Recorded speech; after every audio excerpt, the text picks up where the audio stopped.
When Google first launched its line of Nexus devices many years ago, it defined a standard of what an Android device should be. The Nexus phones were great devices for a lot of Android enthusiasts, and eventually we would see Google bring over the Nexus brand to its line of tablets, the first of which was the 2012 Nexus 7, named after its 7-inch display. A year later, Google would give us the Nexus 7 2013 edition, which came with improvements in performance as well as the build and design. This of course was Google's answer to devices like the iPad mini, which up until today has maintained a relevant market presence. Which is why nowadays it's kinda sad that we've never gotten another compact tablet from Google. One that preferably runs stock Android and comes with competent hardware. So for now, let's reminisce and revisit the Google Nexus 7 2013 edition. Folks, before we get started with the Nexus 7, I just want to say that we are currently on the road to 1,000 subs. So your support for this channel through likes and subscriptions will go a long way towards your goal.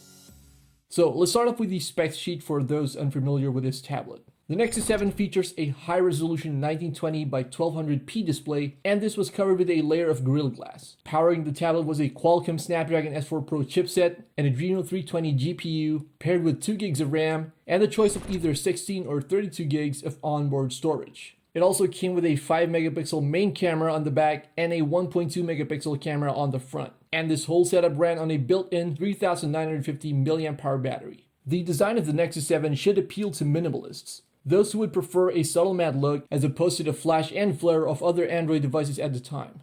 It certainly has this charm to it, and despite being made of plastic, it doesn't feel cheap at all. The Gorilla Glass does a nice job of protecting the screen from damage, and this definitely adds to its aesthetic longevity. Of course, it also came with huge bezels on the front, but again, this was 2013 and we wouldn't see edge-to-edge displays for at least another few years.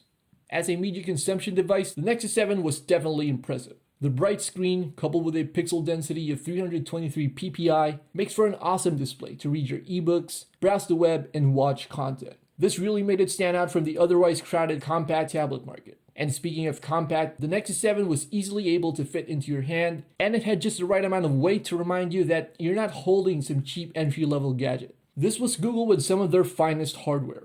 Now, having mentioned Google, it goes without saying that the Nexus 7 received extensive software support.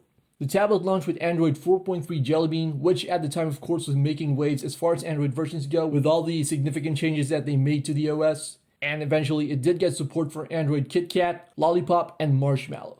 Now performance-wise, the 2 gigs of RAM on the tablet was of course enough to run virtually any Android app during that time. And we have to remember that this was a time when a lot of people were buying tablets both as media consumption devices and as gaming devices. The Snapdragon S4 Pro and the Adreno GPU made sure that you were able to play games and multitask on the Nexus 7 without much issues, and this certainly added to the tablet's overall value. Battery life was good as well and ensured that you could enjoy continuous reading or browsing for hours on end. As for camera performance, well, at this point, Google was still years away from perfecting their image processing software that we now see on the Pixel phones. But as far as basic mobile photography goes, the Nexus 7 was able to give you decent shots that were still ways ahead of what you were able to achieve on other tablet cameras at the time.